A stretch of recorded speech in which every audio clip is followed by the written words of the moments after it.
హల్లెలూయా. ఇర్మియా గ్రంథం 13వ అధ్యాయం చదువుకుందామండి. యెహోవా నాతో ఇలాగూ సెలవిచ్చును, నీవు వెళ్ళి అవిసెనార నడికట్టు కట్టుకొని నీ నడుమున దానిని కట్టుకొనుము, నీళ్ళలో దాన్ని వేయకుము. కావున యెహోవా మాట చొప్పున నేను నడికట్టు ఒకటి కొని నడుమున కట్టుకొంటిని. రెండవ మారు యెహోవా వాక్కు నాకు ప్రత్యక్షమై, నీవు కొని నడుమున కట్టుకొనిన నడికట్టును తీసుకొని లేచి యూఫ్రటీసు నొద్దకు పోయి అక్కడనున్న బండబీటలో దాన్ని దాచిపెట్టుమనగా, యెహోవా నాకు ఆజ్ఞాపించినట్లు నేను పోయి యూఫ్రటీసు నొద్ద దాన్ని దాచిపెట్టితిని. అనేక దినములైన తరువాత యెహోవా, నీవు లేచి యూఫ్రటీసు నొద్దకు పోయి నేను అక్కడ దాచిపెట్టుమని నీకు ఆజ్ఞాపించిన నడికట్టును అక్కడ నుండి తీసుకొనిమని నాతో చెప్పగా, నేను యూఫ్రటీసు నొద్దకు పోయి తవ్వి ఆ నడికట్టును దాచిపెట్టిన చోట నుండి దాన్ని తీసుకొంటిని. నేను దానిని చూడగా ఆ నడికట్టు చెడిపోయి ఉండెను, అది దేనికిని పనికిరానిదాయెను. కాగా యెహోవా వాక్కు నాకు ప్రత్యక్షమై ఇలాగు సెలవిచ్చెను, యెహోవా ఈ మాట సెలవిచ్చుచున్నాడు, ఈ విధముగానే యూదావారి గర్వమును యెరూషలేము నివాసుల మహాగర్వమును నేను భంగపరచుదును. అన్యదేవతలను పూజించుచు వాటికి నమస్కారం చేయుదుమని వాటిని అనుసరించుచు నా మాటలు విననొల్లక తమ హృదయ కాఠిన్యం చొప్పున నడుచుకొనుచున్నారు. ఈ ప్రజలు దేనికిని పనికిరాని ఈ నడికట్టు వలె అగుదురు. నాకు కీర్తి స్తోత్ర మహిమలు కలుగుటకై వారు నాకు జనముగా ఉండునట్లు నేను ఇశ్రాయేలు వంశస్థులనందరినీ యూదా వంశస్థులనందరినీ నడికట్టు నరుని నడుముకు అంటియున్న రీతిగా నన్ను అంటియుండజేసితిని. కాని వారు నా మాట వినకపోయి ఉన్నారని యెహోవా సెలవిచ్చుచున్నాడు.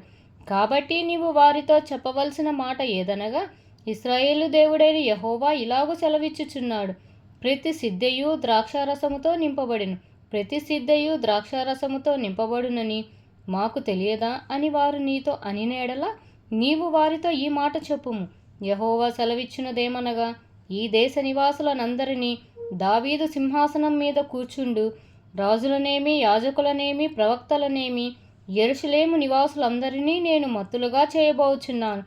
అప్పుడు నేను తండ్రులను కుమారులను అందరినీ ఏకముగా ఒకని మీద ఒకరిని పడద్రోయుదునని యెహోవా సెలవిచ్చుచున్నాడు. వారిని కరుణింపను, శిక్షింపకపోవును, వారి ఎడల జాలిపడక నేను వారిని నశింపజేసెను. చెవియొగ్గి వినుడి, యెహోవా ఆజ్ఞ ఇచ్చుచున్నాడు, గర్వపడకుడి. ఆయన చీకటి కమ్మజేయక మునిపే, మీ కాళ్ళు చీకటి కొండలకు తగలక మునిపే వెలుగు కొరకు మీరు కనిపెట్టుకొనిచుండగా, ఆయన దాని గాఢాంధకారముగా చేయక మునిపే మీ దేవుడైన యెహోవా మహిమగలవాడని ఆయనను కొనియాడుడి. అయినను మీరు ఆ మాట విననొల్లని ఎడల మీ గర్వమును బట్టి నేను చాటున ఏడ్చుదును.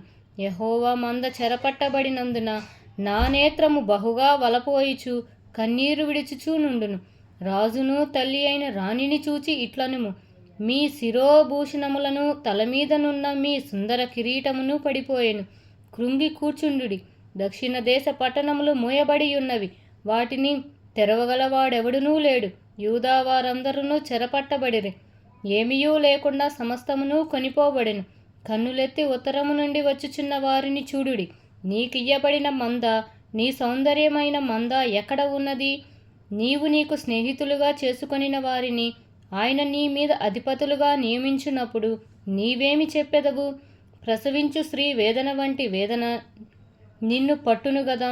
నీవు ఇవి నాకేలా సంభవించునని నీ మనసులో అనుకొని నేడల నీవు చేసిన విస్తారమైన దోషములను బట్టి నీ బట్ట చెంగులు తొలగిపోయెను, నీ మడిమలు సిగ్గునొందెను. కూషు దేశస్థులు తన చర్మమును మార్చుకొనగలడా? చిరుతపులి తన మచ్చలను మార్చుకోగలదా? మార్చుకొనగలిగిన వాని ఎడల కీడు చేయుటకు అలవాటు పడిన మీరును మేలు చేయ వల్లపడుదు. కాబట్టి అడవిగాలికి పొట్టు ఎగురునట్లు నేను వారిని చెదరగొట్టెదను. నీవు అబద్ధమును నమ్ముకొనుచు నన్ను మరిచితివి కనుక ఇది నీకు వంతు, నా చేత నీకు కొలవబడిన భాగమని యెహోవా సెలవిచ్చుచున్నాడు. కాబట్టి నీ అవమానము కనబడినట్లు నేను నీ బట్టల చెంగులను నీ ముఖము మీదకి ఎత్తుచున్నాను.